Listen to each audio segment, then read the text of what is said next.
Pasti yang mengklik video ini pasti pernah merasakan kalau hidupnya itu hampa, merasa bosan, bingung, mau di mana kehidupan ini akan dibawa. Kalau kamu merasa kayak gitu, di video ini saya akan menjelasin cara menemukan tujuan hidup. Yang mana menemukan tujuan hidup ini sederhana tapi emang agak susah. Padahal Mark Twain, penulis terkenal di US, pernah mengatakan dua hal yang terpenting dalam hidup adalah hari di mana kamu lahir dan di mana kamu tahu untuk apa hidup itu. Walaupun tujuan hidup sangat penting, tapi pada kenyataannya masih banyak orang yang nggak tahu tujuan hidupnya itu untuk apa. Nah, di sini ada 3 tips yang mau saya berikan buat kalian bisa menemukan tujuan hidup kalian. Yang pertama, hal baru. Coba kamu tanya kepada diri sendiri, kira-kira hal baru apa yang bisa kamu usahain dan bisa diperjuangkan, yang bisa timbal balik ke diri kamu sendiri dan bisa bermanfaat kepada orang lain. Misalkan kamu tertarik sama otomotif, juga punya ketertarikan karena badan yang bagus, dan tertarik juga soal fashion, yang ada timbal baliknya untuk membantu diri kamu sendiri dan bisa bermanfaat terhadap orang lain.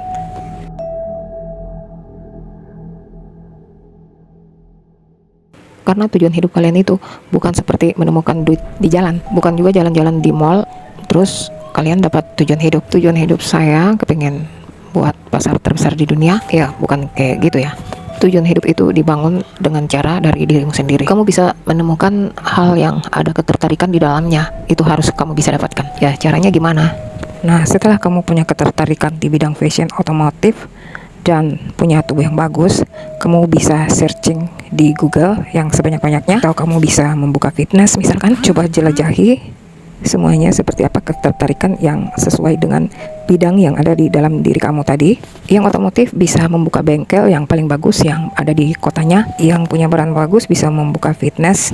Yang fashion punya brand sendiri misalkan ya, brand buat pakaian. Tapi hati-hati, jangan sampai kamu hanya belajar sebentar terus kamu merasa nggak cocok. Belajar otomotif hanya sama kulitnya aja, sampai pada kulitnya aja, terus kamu mikir, wah kamu itu nggak cocok di situ. Kalau menurut pengalaman saya, minimal kita harus mengetahui bidang tersebut. Ya kira-kira pernah belajar minimal 5 jam lah pokoknya. Belajar 5 jam bukan sehari ya, tapi seminggu misalnya. Nah, setelah melaksanakan hal tadi, kita lanjut yang kedua, yaitu tanya ke diri sendiri. Setelah kamu tahu tertarik di bidang apa, kamu pilih dan kamu lihat tuh, kira-kira bidang mana yang membuat kamu lupa waktu ketika kamu itu mempelajarinya, yang bikin kamu senang gitu. Kayak kamu merasa nggak rugi saat kamu menekuni bidang itu, dan kamu kepingin belajar di bidang itu secara terus-menerus. Dari belajar teorinya sampai kamu bisa tahu mau jadi apa dalam bidang tersebut. Jangan masang diri kamu dengan berpikiran bahwa kamu nggak bisa.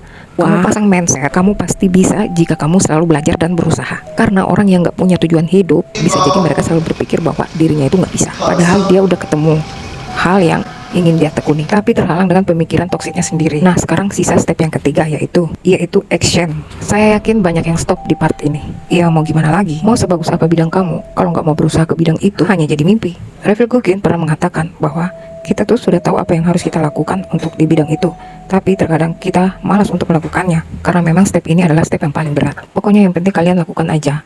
Jangan pernah mendengarkan pikiran malas untuk menunda suatu pekerjaan. Yang penting lakukan aja. Sakit sih sakit dalam masa ini, tapi hanya itu jalannya. Tapi kita nggak punya motivasi untuk melakukannya.